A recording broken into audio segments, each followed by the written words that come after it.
Selanjutnya persamaan yang ke-13, yaitu tentang kata Allah.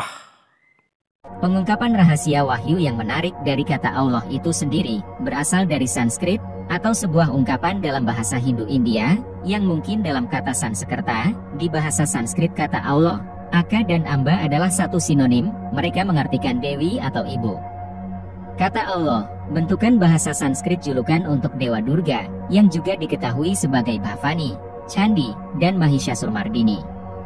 Kata Tuhan bagi agama Islam belum mengalami perubahan, tapi masih dari bahasa Sanskrit yang masih terus dipertahankan oleh Islam hingga kini.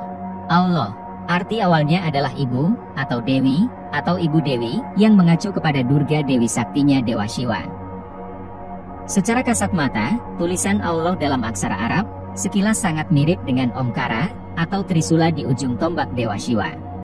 Halo sobat-sobat semuanya, jumpa lagi di channel Warta Kabar Baik. Selamat pagi buat yang menyimak video ini di pagi hari. Selamat siang, sore, dan malam buat yang menyimak di siang, sore, atau malam hari. Sobat-sobat, video-video di channel Warta Kabar Baik ini hanya dikhususkan bagi jiwa-jiwa atau orang-orang yang berpikiran terbuka ya. Bagi yang tidak berpikiran terbuka, skip aja deh. Oke, terima kasih semuanya. Jangan lupa subscribe, like, komen, dan share ya. Halo sahabat-sahabat pemerhati channel Warta Kabar Baik dimanapun berada. Sahabat-sahabat, kabar baik yang akan kita sampaikan kali ini benar-benar sangat baik, khususnya bagi putra-putri Nusantara. Jika di dalam video-video terdahulu, dan juga pernah saya tulis dalam buku-buku yang saya terbitkan sejak sekitar tahun 2004, 2005, dan seterusnya ya. Saya sering menyajikan titik temu atau kalimatun sawa. Inti ajaran yang sama dari Alkitab atau Bible dengan Al-Quran. Ya, menunjuk kepada entitas Sang Maha Kuasa yang sama. Dan juga dalam beberapa video-video yang terdahulu, saya juga sering menyampaikan bahwa sesungguhnya bukan hanya Allah di dalam Alkitab yang adalah menunjuk kepada entitas yang sama dengan Allah yang ada di dalam Al-Quran. Tetapi juga baik Allah atau Yahweh atau Yehovah atau Allah Bapa yang diberitakan di dalam Alkitab, di dalam Taurat, di dalam Injil, di dalam Jabur ya, yang adalah juga menunjuk kepada Allah Subhanahu wa Ta'ala yang tertulis dalam Al-Quran. Tetapi ini juga menunjuk kepada entitas yang sama yang di dalam agama Hindu disebut sebagai Sang Yang Widiwasa atau Brahma ketika mencipta, Wisnu ketika memelihara, dan Siwa ketika mengembalikan. Nah sahabat-sahabat, pada kesempatan yang baik kali ini untuk menambah wawasan dan informasi yang lebih lengkap lagi, izinkan dengan segala hormat saya menampilkan edukasi yang juga pernah disampaikan oleh channel YouTube YT Crash Claims Channel ya. Dan kita akan sajikan, yaitu bahwa video ini membuktikan bahwa sungguh benar bahwa ajaran agama Islam sesungguhnya banyak banget yang memiliki persamaan-persamaan dengan agama Hindu. Oke, without wasting time, tanpa buang-buang waktu, mari kita simak sama-sama. Sekali lagi terima kasih banyak buat channel YouTube YT Crash Claims Channel. Karena sebagian besar cuplikan di video ini adalah berasal dari channel YouTube itu. Oke, demikian penyajiannya. Berikut ini kemiripan antara Islam dan Hindu. Video ini dibuat bukan untuk membuat perpecahan, tetapi justru untuk menanam kebersamaan dan harapan, agar umat kedua agama dapat melihat sebuah inti persamaan dalam agama mereka, sehingga mereka akan lebih mudah untuk bersatu. Awalnya, istilah Hindu dan juga Islam sama-sama bukan menunjuk kepada suatu merek atau nama agama. Menurut Jawaharlal Nehru dalam bukunya Discovery of India, halaman 74-75, kata Hindu pertama kali digunakan pada abad ke-8 pada masa Persia dan tidak pernah digunakan untuk menerangkan penganut agama tertentu, tapi untuk menunjukkan suatu komunitas masyarakat. Dan kata Hindu pertama kali digunakan oleh orang Inggris untuk menunjukkan kepercayaan sebagian besar orang India. Seharusnya nama agama Hindu adalah Sanata Dharma, Vedic Dharma, atau Vedantis. Sedangkan Islam berasal dari kata bahasa Arab salam yang artinya damai atau kata slim yang artinya penyerahan diri pada Tuhan. Jadi, Islam berarti kedamaian yang didapat karena penyerahan diri pada Tuhan. Dan semua yang menyerahkan diri kepada Tuhan disebut Muslim. Sebenarnya, menurut kepercayaan agama Islam, adalah salah kalau mengatakan Islam adalah sebuah agama yang didirikan oleh Nabi Muhammad. Kalau Anda menggunakan Al-Quran, Anda tidak akan yakin bahwa kata Islam dalam Al-Quran itu digunakan sebagai nama agama yang dibawa oleh Nabi Muhammad. Jadi ada 3 kata Islam dalam Al-Quran yang dikaitkan dengan kata din. Ya, yang pertama adalah innad dina indallahil Islam itu. Yang kedua adalah waman yabtaghi ghairal islami dinan, lagi-lagi dengan din. Yang ketiga adalah al-yauma akmaltu lakum dinakum wa raditu lakumul islam dinan. Ya. Dari ketiga ayat di mana kata Islam dikaitkan dengan din yang seringkali kita terjemahkan sebagai agama, itu tidak satu pun yang mengaitkan kata Islam sebagai agama yang dibawa oleh Nabi Muhammad. Ya, tidak satu pun yang mengaitkan Islam sebagai agama, nama agama yang dibawa oleh Nabi Muhammad. Kalau Anda meneruskan pembacaan tentang Al-Quran itu, tidak ada satupun di dalam Al-Quran itu yang mengaitkan Nabi Muhammad itu dengan identitas sebagai Muslim, itu ya, tidak terkait dengan itu. Muslim itu terkait dengan para nabi-nabi sebelumnya, seperti yang kita baca tadi. Sementara di dalam Al-Quran yang mengaitkan Nabi Muhammad dengan kosakata Muslim itu tidak ditemukan. Nah, jadi jelas ya teman-teman ya. Jadi awalnya, pada mulanya, baik istilah Islam atau Muslim dan juga Hindu ya, istilah-istilah ini sama sekali tidak menunjuk kepada nama atau merek dari suatu agama. Bukan ya. Jadi Islam dan Hindu sama-sama awalnya tidak menunjuk kepada merek agama. Berikutnya, persamaan yang kedua, yaitu tentang konsep ketuhanan. Konsep ketuhanan. Kalangan Hindu yang terpelajar, yang mempelajari kitab suci sejarah Hindu, akan mengatakan bahwa ajaran Hindu hanya percaya pada satu Tuhan. Kitab Hindu terbagi dalam 2 kategori besar, yaitu Sruti dan Smriti. Sruti adalah sesuatu yang diturunkan, yang didengar, yang dirasakan, dan yang dipahami. Inilah yang diakui oleh cendekiawan Hindu sebagai wahyu Tuhan, dan derajatnya lebih tinggi dari kitab-kitab lain. Sruti terbagi 2, yaitu Weda dan Upanishad. Veda diambil dari kata Sanskerta, Ved, yang artinya pengetahuan. Jadi, Weda artinya pengetahuan yang sangat mulia. Dalam kitab Upanishad menyatakan bahwa Tuhan hanya ada satu, Tuhan itu tidak punya ibu dan bapak, dia tidak punya tuan dan pelindung, Tuhan itu tidak ada sesuatu pun yang menyerupai dia, dan Tuhan tidak bisa dilihat. Tidak ada orang yang mampu melihat dengan mata. Dalam kitab utama Hindu, Weda juga menyatakan bahwa tidak ada rupa bagi Tuhan, dia tidak pernah dilahirkan, dia yang berhak disembah. Tuhan tidak berbentuk dan dia suci. Mereka yang menyembah benda atau alam seperti api, air, udara, telah masuk ke dalam kegelapan. Tuhan itu Maha Esa, panggillah dia dengan berbagai nama. Di Islam, juga ada 99 nama untuk Tuhan yang satu. Kemudian, jawaban terbaik umat Islam tentang konsep Tuhan adalah apa yang terdapat pada Quran. Al-Ikhlas ayat 1-4, katakanlah Muhammad, dialah Allah yang Maha Esa. Allah tempat meminta segala sesuatu. Allah tidak beranak dan tidak pula diperanakan. Dan tidak ada sesuatu yang setara dengan dia. Ternyata, ayat-ayat dalam kitab-kitab Hindu yang disebut tadi mempunyai kecocokan dengan apa yang tertulis dalam surat Al-Ikhlas. Kemudian, persamaan yang ketiga, yaitu tentang kelahiran, kematian, kelahiran, kematian, kelahiran, kematian, alias reinkarnasi. Konsep kehidupan dan kematian. Umumnya umat Hindu percaya apa yang dinamakan samsara, yaitu perputaran kelahiran dan kematian berulang kali yang dikenal dengan nama reinkarnasi. yaitu orang yang sudah mati rohnya akan berpindah pada sosok lain yang akan lahir kembali di dunia. Bila amalannya baik, maka ia akan terlahir kembali dengan kehidupan yang lebih baik. Tapi bila amalannya jelek, ia akan terlahir kembali dengan kehidupan yang buruk atau menjadi makhluk yang lebih rendah derajatnya. Akan tetapi ternyata hal ini tidak terdapat dalam Weda. Yang disebutkan Weda hanya punarjanam atau hidup berikutnya atau hidup lagi, tapi bukan perputaran hidup mati. Dalam Weda juga terdapat konsep surga dan neraka yang mirip dengan konsep dalam Islam. Surga digambarkan tempat yang sangat indah, banyak mengalir sungai susu, buah bermacam-macam, tempatnya indah, dan lain-lain.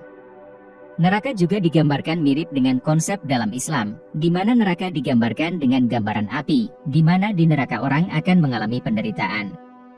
Terdapat beberapa ayat yang dapat jadi acuan, seperti surat Al-Baqarah ayat 28 yang menyebutkan bahwa manusia pada awalnya adalah mati, kemudian dihidupkan oleh Allah, lalu akan mati dan dibangkitkan kembali. Lalu surat Al-Mulk ayat 2 yang menyebutkan bahwa Allah yang menciptakan hidup untuk jadi batu ujian. Hidup ini adalah ujian untuk kesuksesan di akhirat. Berikutnya, persamaan yang keempat adalah tentang larangan minuman keras, judi, dan lain-lain. Minuman keras. Quran Surat Al-Maidah ayat 90 menyebutkan larangan terhadap minuman keras, judi, menyembah berhala, mengundi nasib, adalah perbuatan keji dan termasuk perbuatan syaitan, dan menyeru menjauhi perbuatan itu agar mendapat keberuntungan. Dalam Hindu ternyata juga ada konsep yang serupa, minuman keras, judi, mengundi nasib dengan bermain dadu dan meramal nasib, juga dilarang dalam kitab-kitab Hindu. Yang kelima, poligami. Poligami. Di Islam konsep poligami terdapat dalam surat An-Nisa, ayat 3. Di sana diperbolehkan menikah sampai 4 istri jika mampu berlaku adil.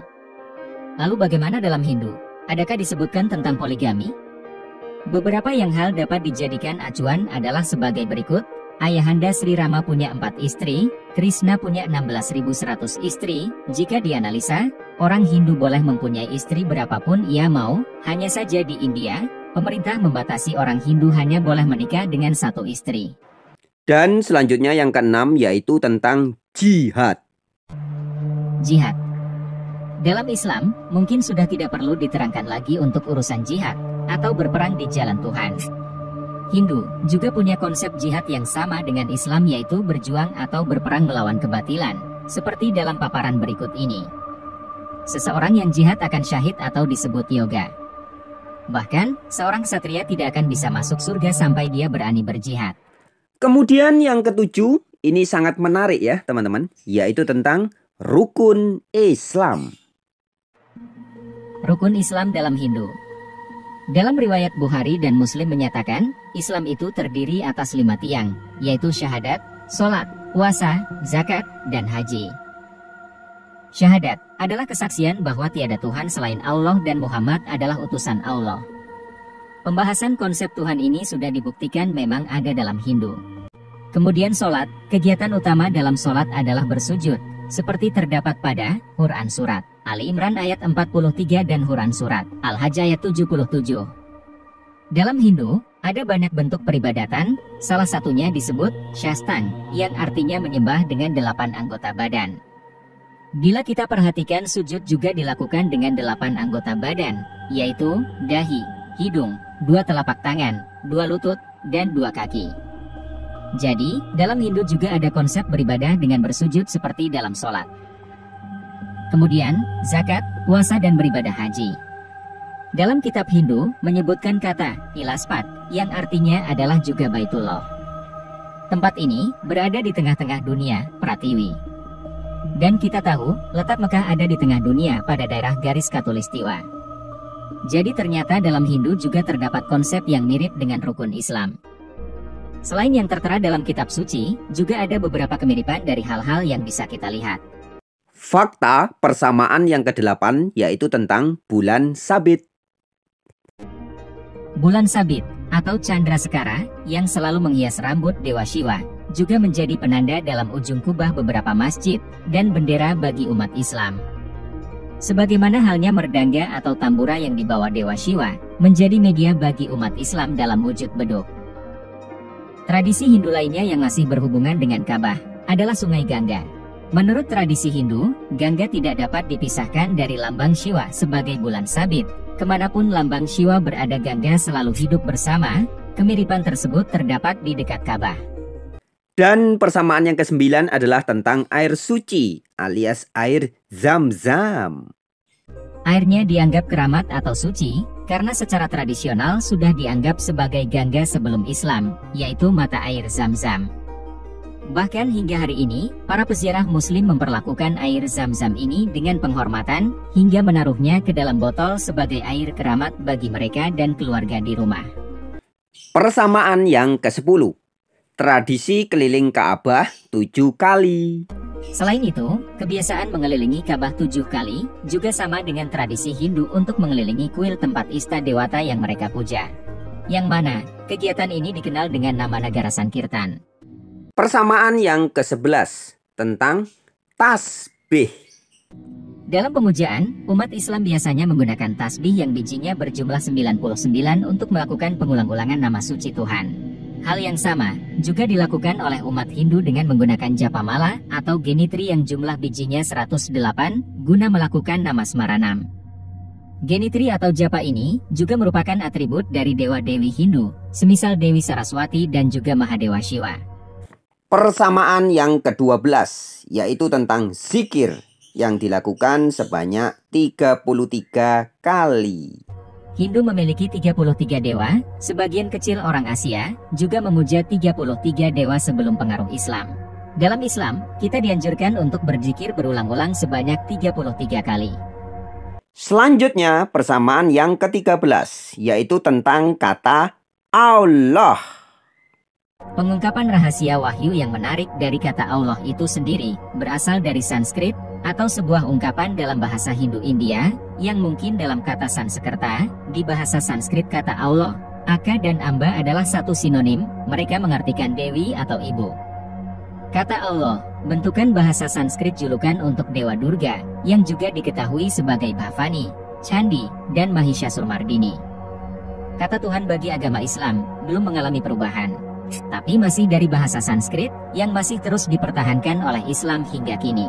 Allah, arti awalnya adalah ibu atau dewi atau ibu dewi yang mengacu kepada Durga Dewi Saktinya Dewa Shiva.